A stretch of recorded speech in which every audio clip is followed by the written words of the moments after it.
Hello and welcome to today's show. Today I'm talking to Rosie Reynolds, lawyer turned C-level executive, on how she balances a corporate career and parenthood, and how she discovered sophrology and why she finds it more beneficial than coaching or psychotherapy. We also talk about the power of data and tracking using devices like Whoop in conjunction with sophrology to really drive behaviour change. We also talk about the importance of pausing, becoming more present and more conscious as a communicator and a leader. The podcast is absolutely mad in terms of the amount of things that Rosie and I cover because sophrology is so effective. And as far as we're concerned, every organisation should definitely have a sophrologist working to improve their corporate culture and their success. We also talk about leadership and we talk about Gen Z and how sophrology and consciousness can help close the generational gap. We also mention adrenal fatigue, the importance of talent retention, and the way sophrology can support leaders to do that. And we talk about Rosie's personal experience of how sophrology has improved her own work and her effectiveness. I hope that you enjoy the show. As always, please leave a 5-star review and head over to LinkedIn to contact or connect with me or with Rosie and find out more. As always, I'm incredibly grateful for any client who is happy to talk to me about their sophrology experience and leave a testimonial. I really do feel that it is one of the most effective methods I've ever seen for creating physical, mental and emotional change. And we don't touch on the health benefits, of course, of sophrology, but we do mention adrenaline and energy. And there is a huge conversation behind this about how the health benefits as an Ironman 2.3 that Rosie has found just slowing down, just in terms of sleep, emotions, digestion, menopause, etc. I hope you enjoy the show and I look forward to hearing any comments or feedback from all of you. Take care. Hello and welcome to today's episode. And today I'm super excited to be talking to Rosie Reynolds. We've got absolutely loads to get through, Rosie, as both a professional and a client. I'm really excited to talk about your journey in sophrology and how you found the experience, the method, and what you'd say to others. But I wonder if you could start just by telling us a little about yourself and what made you want to try sophrology. Absolutely. Well, first of all, thank you for having me, Lindsay, today. It's a real honour to be here talking to you. I always love chatting. And it's nice to be able to sort of dive into some of the topics that we discuss during our sessions in more detail. So it's a great honour to be here. So just in terms of who I am and my background a little bit, my name is Rosie. I am historically a lawyer, so I trained as a lawyer, and I now work in a C-level role in an investment management firm. I have 4 children who range from between 10 years old all the way up to 17.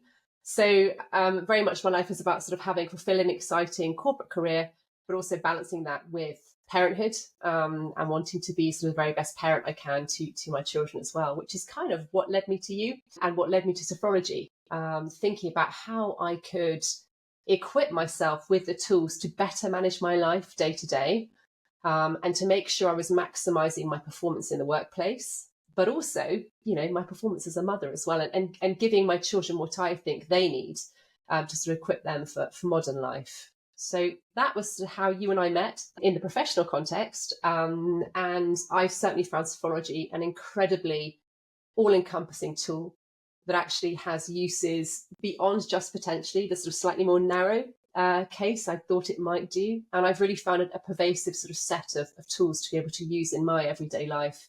And that has endured. So beyond the sessions that you and I did, I found it quite easy to come back to, quite easy to continue to sort of recall how it was I felt empowered actually by the sort of techniques we learned, and to continue to put those into use in daily life. That's absolutely amazing. Thank you so much for sharing that. One of the reasons I was drawn to sophrology is because it has a method. It has a toolkit behind it. And we don't just meet and chit chat for an hour and then you go away. But it's a very structured method and a discipline that's been around, as listeners I hope already know, since the 1960s, designed by a neuropsychiatrist who was giving people electroshock therapy. And he came away and said there must be a better way of changing behaviour, both mentally, physically and emotionally. And here we are, many, many years later, using the method, but very much only in Europe, not in the English-speaking world, and very often in that sports or health context. So we're not seeing it coming into the corporate that extensively Hmm. yet. Tell me a bit about people who might say, well, how does that work in compared to an hour's chat with a coach or an hour's conversation with perhaps a psychotherapist? I think from my perspective, I've done lots of coaching. So I've been privileged enough to have an organization that really worked for an organization that really does invest in people. And I've certainly found executive coaching really helpful, Mm. but it's much less structured, certainly in my experience. And I felt that it gave me a narrower set of tools, if I'm honest with you, potentially less depth in terms of that sort of real consciousness. And I feel sophrology, one of the benefits of it, and this is what sort of links to why I prefer it to something like psychotherapy, is that you don't dwell on the past. You don't dwell on why you got here or how you got here in particular. It's all about accepting the situation as it is and empowering somebody to make changes with this toolkit. So for me, that really appeals because I don't think there's any point in dwelling back and raking back over the past. It's all about looking forward. And I think the risk with sort of something like coaching or psychotherapy is that it doesn't necessarily have an end date. Whereas I think Sophrology, if you want it to, can do, because it's giving you these tools and you can go off and continue to learn within that framework. And I think having that defined structure and those defined goals is really quite beneficial in terms of equipping someone and then allowing them to kind of go off and fly, having and put what they've learned into practice. And so for me, that's the difference with Sophrology versus sort of a coaching or psychotherapy. I think it empowers the individual far more to take control and make those changes. Yeah, that's great. And I think that would explain why I've had quite a lot of male clients, because they don't want to be asked about perhaps their childhood or their trauma, but they do want to see a method. They want to see a meccano of behavior change. Will you do this, this, and this? And of course, the conversation about how do you change behavior, what are emotions, is still a very woolly science. We can't see in our brains in the way we actually think we might be able to. So Yeah, there is this concept, obviously, using the nervous system, using heart rate variability. I obviously am a huge fan of the Whoop trackers because it just gives us some data to look at exactly. that indicates what's going on. Rosie, I'm going to ask you about Whoop because you've used one and it's given you some information, and I know you're an Ironman 70.3 athlete as well. Tell me how Whoop helped you with behaviour change. I mean, I'm going to use a phrase that you and I coined during our sessions, Lindsay, which is grinding optimism. So I'm somebody who tends to take on quite a lot, probably more than they should do, and isn't always honest with myself, I suppose, about the consequences of that on me, my health, my loved ones. And I think that when you see the data, you kind of have to start that honest dialogue with yourself, saying, okay, I've been saying everything's fine, it's absolutely fine, I can do all these things and I feel great. But actually, it turns out when you look at the data, well, there's a reason why I'm so perennially exhausted. There's a reason why I've been sort of diagnosed with adrenal gland fatigue. And you can continue to keep telling yourself that you're absolutely fine, or you can choose to look at the data. And so for me, seeing the data was about having a much more honest discussion with myself. But then I think also you see the impact of the work that you're doing with Sophrology quite quickly on your data. And that is the beauty. And I think that you're right. That is what appeals to people who are much more data-led and potentially cynical about things like coaching or psychotherapy, because they can see quite quickly that improvement in their statistics if they're following, your advice, of course. And I think that's why it's so empowering. I think that is why Sophrology is gaining such a following, is because you can see those changes happening live. And that's incredibly powerful. And you can see that from day one. From day one. You can Yeah. see it on the stress graph. When people have stopped and done whether they're doing a breathing exercise, visualization, meditation, you can see the fact that their body relaxes. You can see that their mind and their body connects. The data is there. And then, of course, you see the sleep improving very, very rapidly, Yeah. which is so exciting as a practitioner. It is. And I think also sometimes it's the things that you think are causing you the issue are often not that at all. And I guess one of the things that came out, I would have a day and I'd think to myself, Lindsay, I've done everything you told me to today. And yet my scores are really not where I thought they should be. And I haven't exercised, I haven't done this, I haven't done that. And quite quickly, I pinpointed that one of the times that I found most stressful was zooming around in the car, dropping kids off hither and everywhere, having to be here for this pickup, there for that drop off, get back for work. And I hadn't realised that driving around, my shoulders up around my ears, that was draining my energy more than going out for an hour and a half's run, which was quite a revelation to me. So again, I think using the Whoop as a diagnostic tool in conjunction with your Sophrology sessions is incredibly powerful, because you just get that live feedback and you know in a far more targeted fashion what to improve and what to work on. Yeah, and I love people who say to me, "Oh yeah, I've done loads of relaxation and I've been to yoga and it's great." And then I look at the stress score. I'm like, "Well, it's very interesting. Your alarm went off. You were fast asleep. You shot out of bed. I can see it. You clearly weren't ready to wake up." And then it stays up all day. And then they, so where was the yoga? Well, I went to yoga and I was really, working as hard as I could. Well, it doesn't look very mindful to me. And then you go back to bed, and then they wonder why they don't sleep. Yeah. I mean, yes, that's been one of the biggest learning experiences for me. And then conversely, seeing that the impact that doing 20 minutes of breath work can have on your stats, it's like, wow, that's amazing. And you feel so good afterwards. But if someone told you pre-Sophrology to go off and do 20 minutes meditation or breath work, I'd have looked at them like they had 3 heads. Just, well, that's not going to help me. How's that going to help me? Turns out it does. Yes, I wonder how many top level executives globally we find who are meditating, because I know that people are sort of leaning it. We're not going to talk about psychedelics, and we're not going to talk about the US elections either. And I think we're going to avoid menopause, because these are just topics. I mean, they're big. But I do feel that people are just, they're looking for the pill. They're looking for, can I go on an ayahuasca retreat? Can I use psychedelics? Can I do this? Can I do that? And I interviewed the most incredible filmmaker, who's a very, very advanced Tai Chi practitioner, last week. And I hope you'll hear that podcast, because he said, actually, you only need a minute. If you really can look at the wall and watch your mind, you don't have to have a quiet mind. You just have to learn to watch it. That's it. Yeah. But I think in these worlds of supplements, meditation, Instagram experts, there is information overload on all of these topics. And I think sometimes you think, I know this is how I feel and I really want to do something about it, but I don't know where to start, because there's so much conflicting advice, both professionally and from Instagram experts. And I think, again, there's a simplicity in Sophrology. And because you get that data quite quickly on the fact that it is working, and it is making an improvement, both in your personal life and in my case as well, in terms of my performance at work. I think that really makes it stand out in a world of confusion and mass information, and trying to pick apart what's actually going to help me. It's quite incredible, really. And my hope in my lifetime is that every organisation, every school, every charity has a sophrologist. So they just begin to understand, okay, what happens with the nervous system? What is consciousness, and why is this important?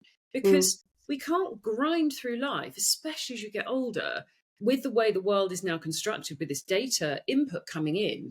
We simply can't survive. We've sort of created this beast, if you like, that doesn't serve us. Absolutely. And I think, you see where we live in France, Sophrology is available on the health system here. That's how well embedded it is into sort of French society.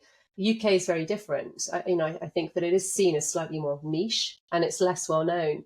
And I agree with you. I think that, giving people the tools as young as possible is going to result in a sort of a generation of slightly more emotionally well-rounded adults, possibly than we have been. And if you could deliver that, it would be an incredible thing to do. Well, let's see. I've got a few years left. I really hope that we can make a difference. And there's a very big group of sophrologists in Europe who do speak English, who are beginning to really flex their muscles publicly and really speak out about how important this method is. And Caicedo, when he designed it, was just, what he saw in the hospitals, he was so shocked. It's so barbaric. And, he went all over the world to bring the best of the East to the West. And that's really, that's really as simple as it is. Yeah. Can I ask you, because as a leader, I know you've got a massive heart for things like mentoring and supporting others. Yeah. And I'd really like to know how becoming more conscious of your own power, because power is one of the blocks, obviously, that I use in the Sophrology sessions. How has that helped you with Sophrology, become aware of your own power and your own leadership strength when you're supporting other people? I think one of the greatest impacts Sophrology has had on me, in terms of sort of my role as a leader, and the way in which I communicate, is teaching me to pause, to step back and to look at what is really going on in your situation. Whereas as someone who's known for being permanently in a rush, I'd often sort of zoom into meetings, zoom back out again and onto the next one. And I move at a much more slow pace now. I would have hoped that my communication is much more conscious that my listening skills are better. And I'm really stepping back and thinking, okay, in sort of this possibly a boardroom situation, a sort of adversarial sort of dynamic, what's really going on here? Because at the very heart of things, even in that sort of context, you're essentially dealing with human emotions. And I think unless you grasp that and understand what people are really saying, what people are actually hearing in response to that, if you're not taking stock of all of that, I think you can miss what's actually going on in the room.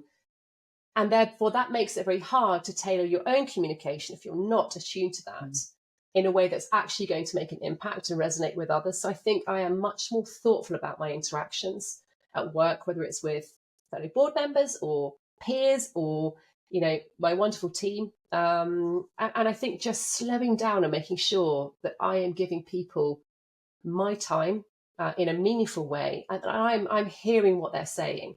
And then sort of, taking that on board and adapting my responses accordingly. That's been a really powerful tool for me. And I've said that, again, we talk about Sophrology being performance enhancing. That's one of the areas in which I found that to be the case. I absolutely love that soundbite. And I think you're so right. When we pause, become present and aware of our own power, our own influence and what's going on around us, everything changes. Yeah. And, we as a parent as well, when we're not really listening, we're not really engaging, if we actually saw the hurt that it causes, we're distracted. A child brings you something and you're on your phone as we are nowadays. We are, yeah. That, when we were growing up, that didn't happen. If you went to see your parents, you had their undivided attention. And the same in the workplace. If you went into a meeting, there were no mobile phones, there were no devices. You were sat with a pad and a piece of paper, and you were really connecting with people and listening. And I think we've become so distracted. As Sophrology helping us to go back in. I think so. And I think particularly in the corporate world, being busy and taking on as much as you possibly can and being seen to be doing lots is a badge of honour. And so I think a lot of us have always strived for that. Take on as much as you possibly can, show you're the best, show you can achieve. And actually, you can still achieve just as much by moving more meaningfully and more consciously and at a slightly slower pace. And I'd argue that you just have, your interactions become more meaningful. And actually, therefore, there is an efficiency in that because you're not having to have that conversation that, you had 3 times. You can just have that once. And it's a shorter, much more powerful conversation, I think, against that backdrop. So I think there are, and for me, I found it hard to slow down, but the sessions have very much helped me to do that and actually improve and increase my efficiency. And I think there's also a conversation about accountability because a few people have said to me, Lindsay, I don't want to know, or, are you really hand-holding your clients to that extent where you're checking up on their data almost daily sometimes? And the answer is, to become conscious, we have to start somewhere. And if the way to get the door open is showing somebody that their activity level is, 9 out of 10 all day for, however many hours they're awake, you can have the conversation about, the first pillar of this conscious change method is pause. When did you do that? Yeah, absolutely. You didn't. Absolutely. You didn't. And I think as well, often my diary used to be sort of, back to back, without any breaks at all, kind of from 8 in the morning through till 6 in the evening. And I don't think that's sufficient because you cannot constantly go into those meetings unless you've properly prepared. And that whole winging it thing, which I've always been the queen of, I do that much less now. I make sure I, make your meeting 45 minutes, give yourself 15 minutes between that and the next one to gather your thoughts and pause and leave whatever you talked about in the last hour behind in that room, write up your notes, clear your mind, and now focus on properly in your next meeting. And as I say, it's little things like that which I think have hugely improved my performance.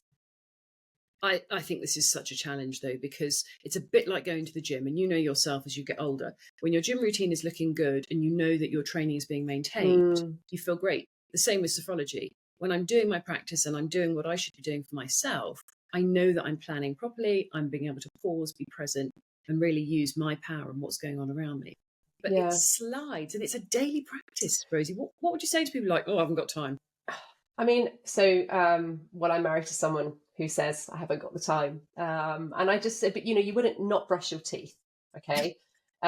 So you can, everybody, and I say this, I do believe that everybody can find 5 minutes. And I think you may not have 20 minutes every day to do a guided meditation or a breathwork session, But the one thing I found very powerful in terms of accountability was the journaling that you encouraged me to do. And I am not a journaler. People have suggested I do it in the past. I'm like, oh, so I'm not going to do that. I don't have time. But again, when you are encouraged by someone to develop a practice, you see the benefits it has in your life, and therefore you prioritize the time for that.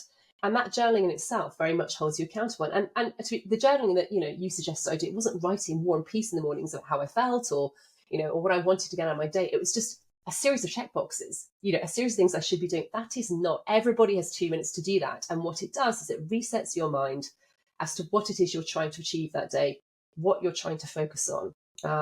And if you are somebody who likes to kind of score well and have sort of metrics, ticking the boxes is a very satisfying feeling. And it does make you feel like you've achieved something that day in a world where you might not have achieved much else. So I would encourage people to kind of embrace practices like that and that accountability. And again, this comes from someone who was so cynical about it at the outset, because again, you can see the positive impact it has in your life, but it does require discipline, of course, naturally.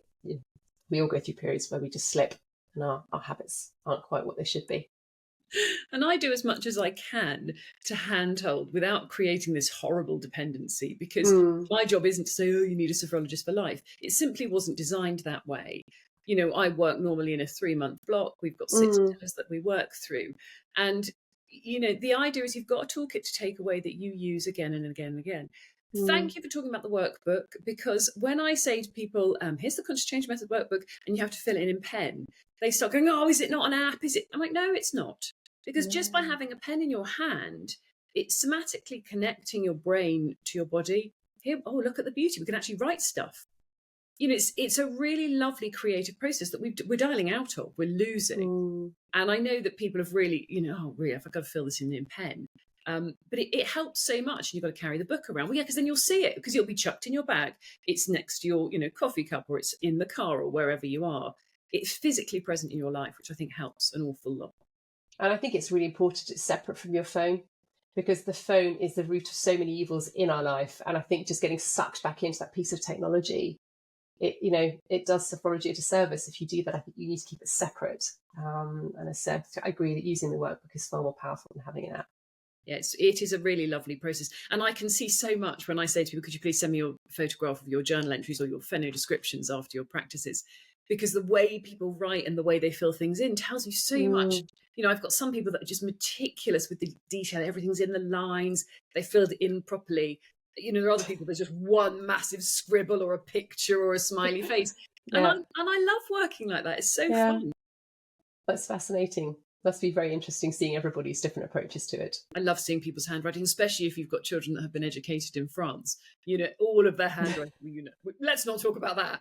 Because if you are in France and this trial and tribulation, it is just beautiful. Perfectly formed. There's no creative flair and, smiley face on the ends of your Y's and I's and all those things that we did in the 80s, which was great fun.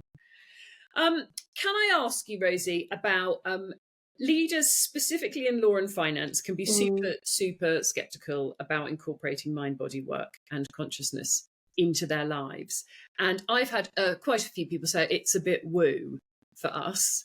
And I sort of think if Caicedo heard that, I think he'd cry quite a lot, because, when he started out on this mission in the 1950s, he knew that this elevation of consciousness, becoming conscious, becoming aware of our thoughts, feelings and emotions and our desires on the inside was the only way to change the world. And here we are, still having that conversation. And if you've listened to any podcast recently about, people's awareness or lack of awareness, or lack of information or understanding, we know that this is not getting any better.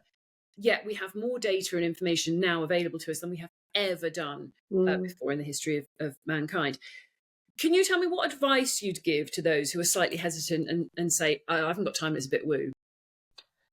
I think if that person is in a leadership role, which, hopefully that's the kind of people that, you would be targeting to talk to in those sorts of organizations, then it comes back down, from my perspective, to what makes a good leader and that EQ versus IQ debate. And I certainly work in an industry where, IQ is very highly valued. And I think probably the worlds of law and finance are coming around to the idea that actually, and there are many studies on this, what makes a good leader stand out is actually their emotional intelligence rather than their cognitive abilities. And I can't tell you how firmly I believe that. And I think that in order to be a good leader, you do have to be developing your soft skills. You have to be developing your emotional intelligence, and conscious communication is inherently part of that. I think, you need to be a good communicator. You need to be able to demonstrate empathy. You need to be able to respond as a leader to a world of, ever evolving change to the point you're just making. AI, geopolitics, the competitive forces we face in our workplace at the moment, they're stronger than ever.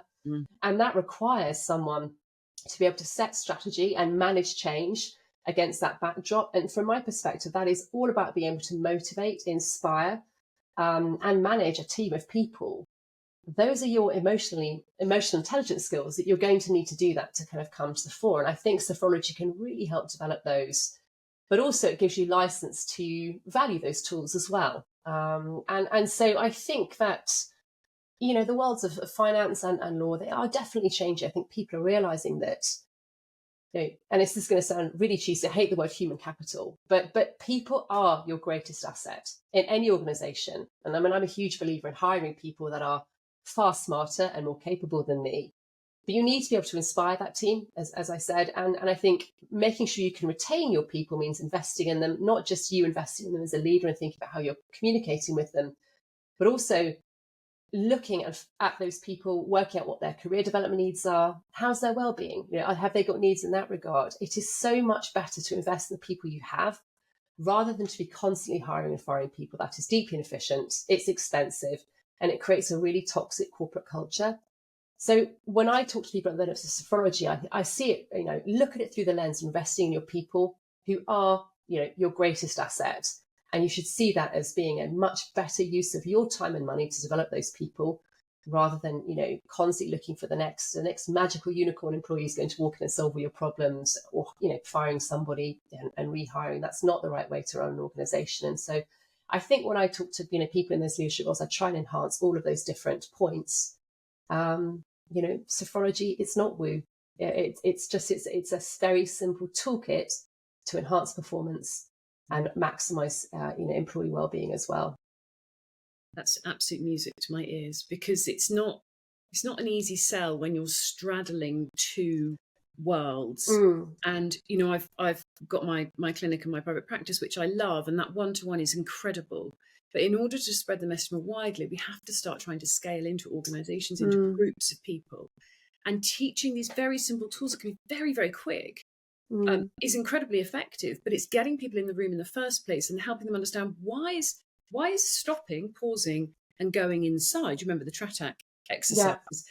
Why is that going to help me at work? And it's just complete mismatch. People just don't understand why the internal thoughts, feelings, and emotions are so important, because they drive all of their words, actions, and behaviours on the outside that then, of course, affect everybody else. And I think that's why I think that.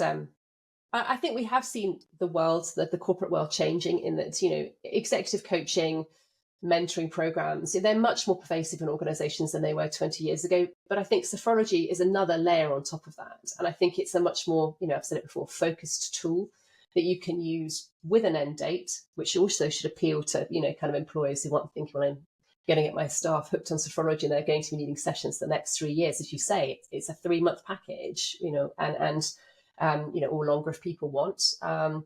And you can tailor it, you can adjust it. I'm sure you can deliver it in lots of different formats. And I think that it's about just getting that message across as intent. And I think it will come. Because I think, and through the work you're doing, you are seeing the results of executives and leaders that you're working with, whether they be partners in law firms or, people at C-level roles in investment management firms. They are leading the charge and spreading the word on this. And so I think over time, Sophrology will become a much more well-established tool to use in the workplace. We're just at the beginning of that journey. Yeah, you're right. And I think people are beginning to talk about it. My business runs on referral, and I'm very fortunate to have worked with some people who are, like yourself, very influential and have a great network of people who do listen and think, oh, okay, this makes sense. I'm going to give this a try. So yeah, it's a super interesting time, I think. Rosie, tell me about one of your favourite exercises, because we are talking about this being a method, and when we talk about the exercises, people go, "How is that helping?" But I know you've got a few favourites that you use again and again and again. Tell me which one you like. I really like viewing myself in the theatre of my life, which, as I repeat, that sounds very lofty, but I find that to be a really key technique. And that's all it takes me, is just to repeat that phrase. It's like, step back, see how you are, but just look back at the theatre of your life. And I like that because it really helps me in a boardroom scenario. If we're having to deal with, contentious, sensitive, difficult matters, and I can see communication is becoming difficult, I talk a lot, as you might have noticed. And sometimes my reaction is just to rush in and start, and it's sit back, think, what is really going on here, and how are you going to communicate in order to diffuse a situation rather than add to the drama, and get the best outcome from this meeting. And again, that is that conscious communication, and it's the pause.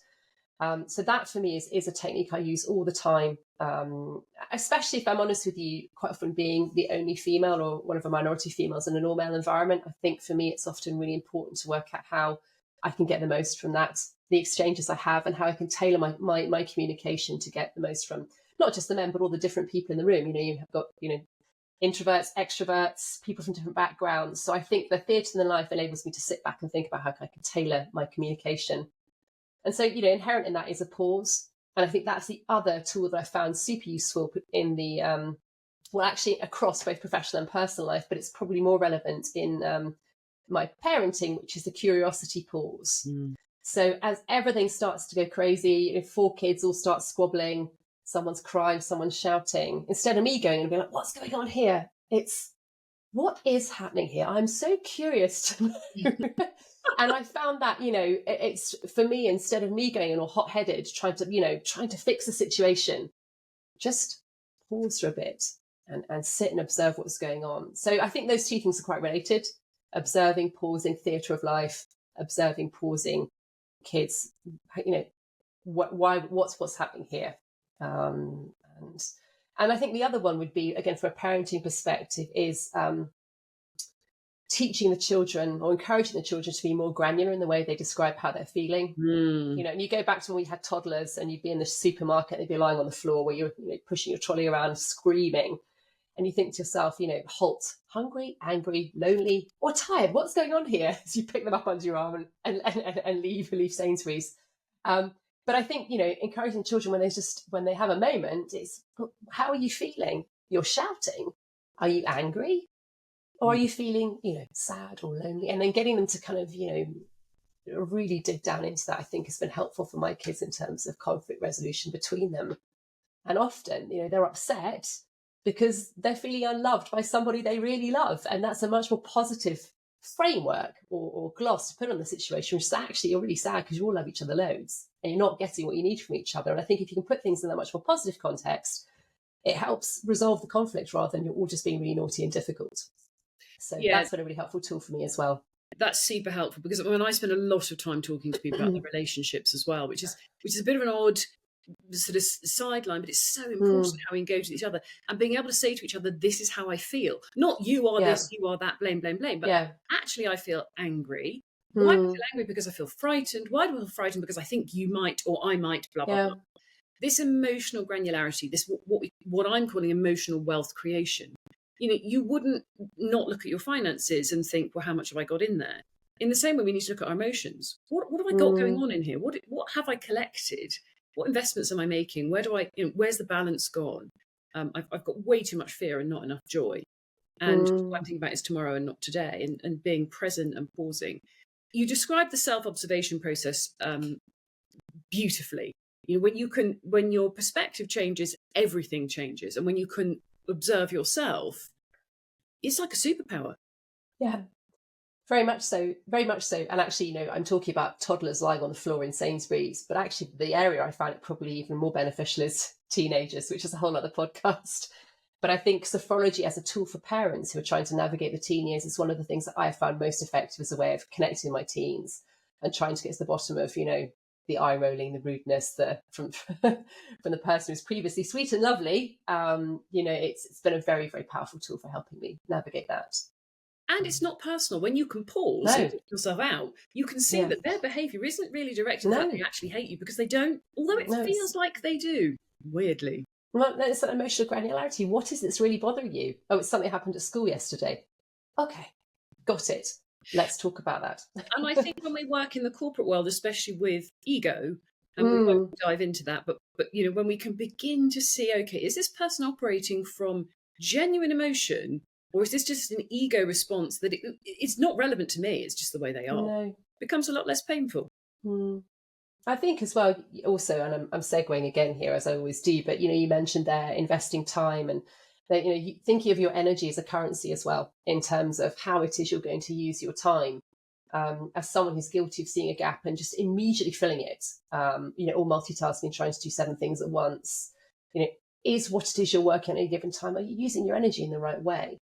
Could you better deflect it to something more valuable? Are you just doing mindless or meaningless things in the context of your values? I think that's another really powerful tool that Sophrology has sort of enlightened me on.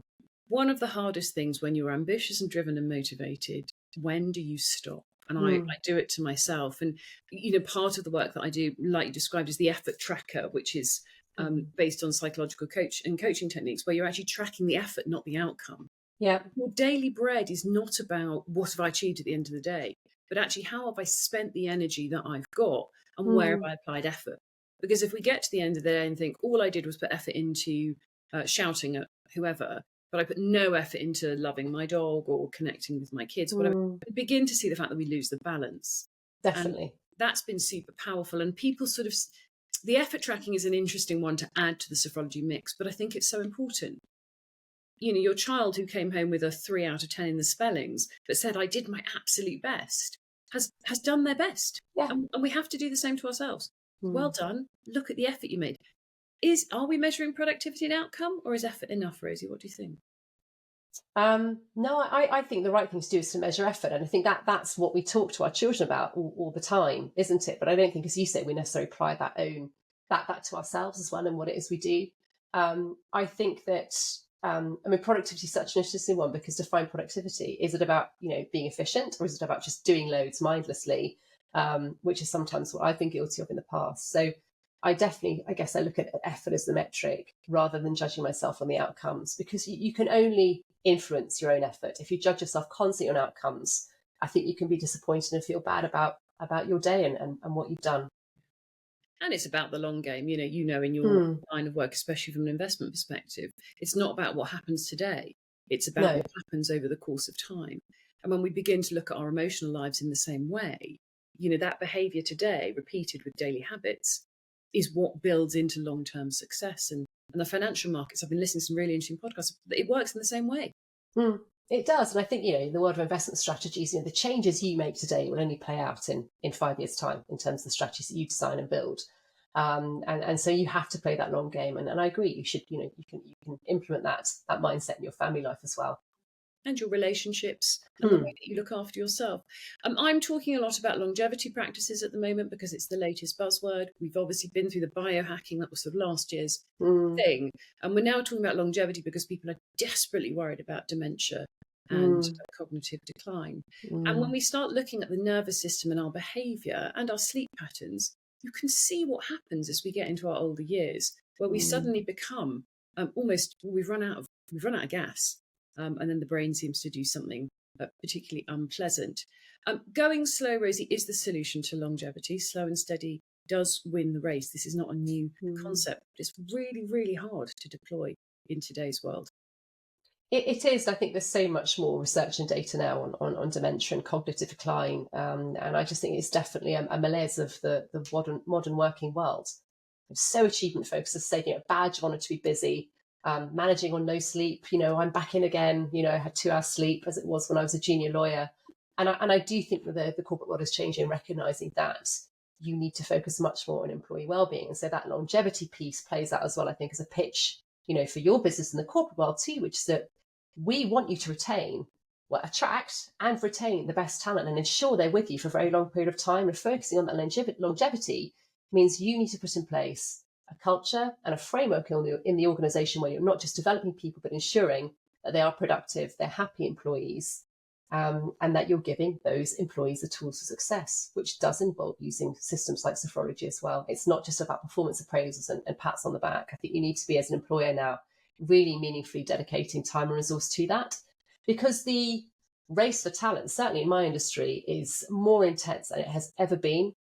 And I was on a panel a couple of months ago in Paris with sort of lots of people from our industry, the big investment banks and some of the big asset managers.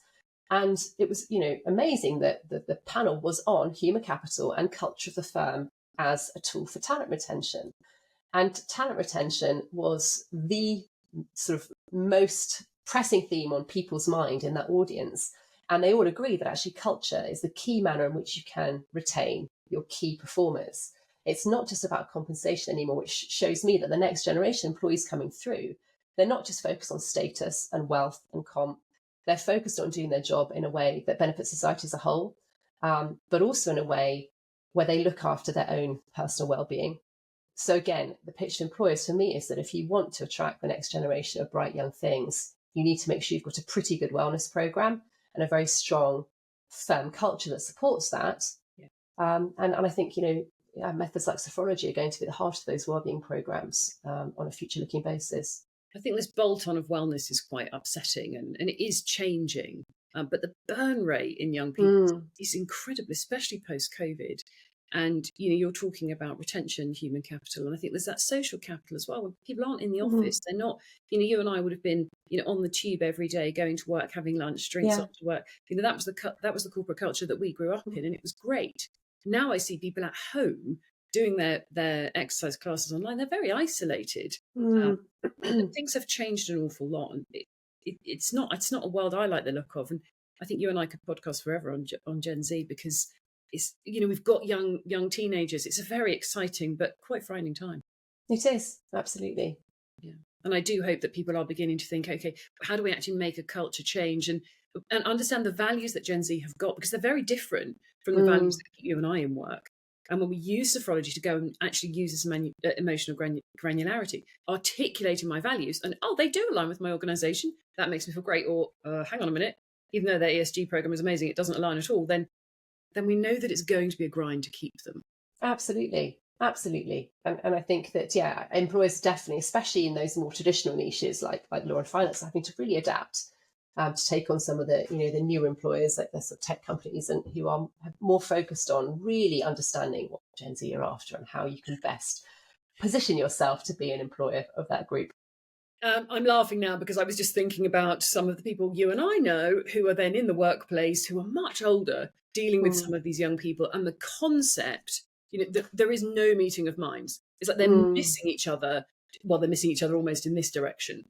And when you and I have those conversations, and we'll mention no names, with people who I just don't understand what's going on with this younger generation, my heart breaks, because they're not able to change their perspective, put on a different pair of glasses and think, well, what does these kids miss some of their education in COVID? They've had a really, really rough ride, yet the older generation is sort of thinking, well, they weren't starving and they've all got all this tech and brand new trainers and, things that we had to wait for Christmas for. Yeah. I mean, it is. I think there's a big generational gap there. And I think actually closing that does represent quite a challenge for employers, which again is, I think, it's important to have an environment where you can communicate consciously and freely and where people are listening, because only once people listen to each other do you start to identify tools for bridging that gap. And I mean, this comes up quite often, I think, in the corporate world, which is just, at the end of the day, you want to provide flexibility and you want to be very focused on your employees as people, but you are also running a business. You may have investors or clients to whom you're accountable, and that's a big responsibility. And I think it's trying to understand how you can maximize productivity and efficiency and having happy staff, within that group, within that demographic. And there are ways of doing that. I think you just have to be very thoughtful and conscious about it, and be flexible and open-minded, and just engage, consult, and come up with a plan together. There's always a line, isn't there? And I think you're absolutely right. And whose responsibility is this? But we know that consciousness does help close that gap of connection between generations. But Absolutely. the older we get, unfortunately, it seems to be like the less conscious we are. I think that's also a really interesting question about well-being. Is it the employer's responsibility or is it the employees? And we won't dive into that because it's just fascinating. But the guy that runs Whoop, if his employees have a red score, they're not to come to work. I think that's hilarious, and I can't imagine how that works. But No. but he's probably got a point. If you can't get enough sleep to be efficient at work, please don't come, or wherever you're drinking or but if it's because you were out partying and drinking, taking cocaine all night, then I mean, kind of bye. Possibly as yoga sometimes, and raving records as hedge cutting or karate. Just so there you go. On somebody's data, I have had some very interesting conversations.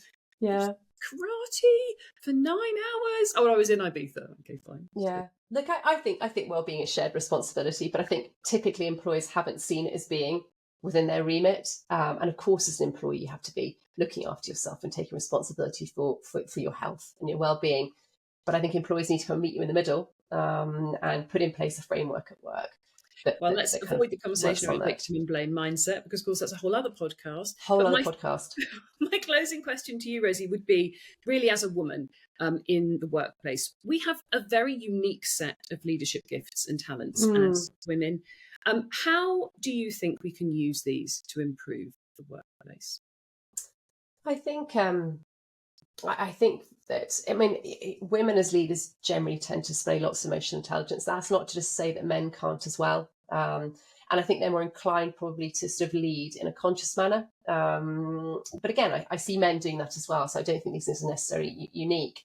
I guess it's about understanding every employee as an individual, so that you get the most out of those people. And really what you're looking for in any organisation, I think, is to make sure you've got a diverse and inclusive workforce, because the decisions that you're making are going to be so much more robust and better if you have a diverse set of inputs. And I think the sort of female leadership in the past has always catered very well for sort of teasing out all of those different perspectives, making decisions in a much more possibly collaborative way. But I define that really as being, I think, the difference between the older generation and this new generation of leaders coming through. And I say I actually see plenty of men who are just as enlightened. I think it's the women who've had to fight quite hard to get to the top. There are still in our world far more male leaders than there are female leaders.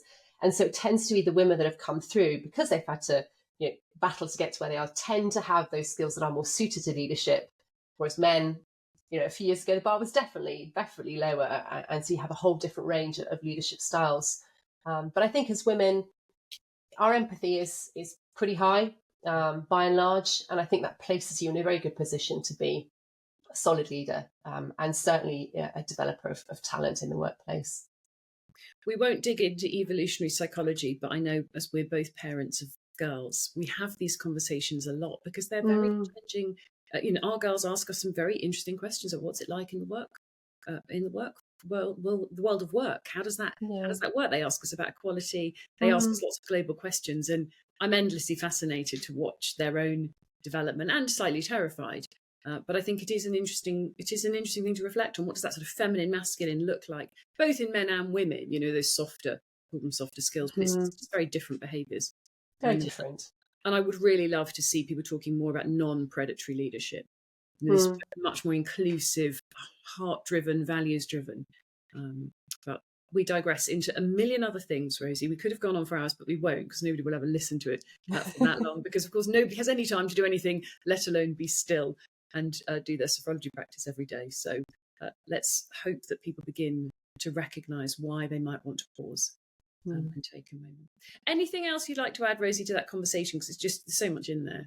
I mean, there is so much in there. To be honest with you, I could go on for at least another couple of hours. But as you say, I'd probably bore your listening audience. So I think I'm happy to leave it there. But for me, it's been a real privilege actually just to spend an hour going back over, the reasons why I found sophrology so influential in my life and why I'm such a big advocate of it. And to say, I think the more of us that can share that message, and how beneficial it just can be in one's life, I think the better. I really, really appreciate you sharing that. And of course, I know that you'll be using those tools for years to come and that you're very good at dialing back in. But please celebrate your own efforts, because you've worked hard to make the time. and to really understand what's this all about, where's it come from, and how do I apply it. So thank you very, very much. And it's been an absolute pleasure. Mine too. Thank you.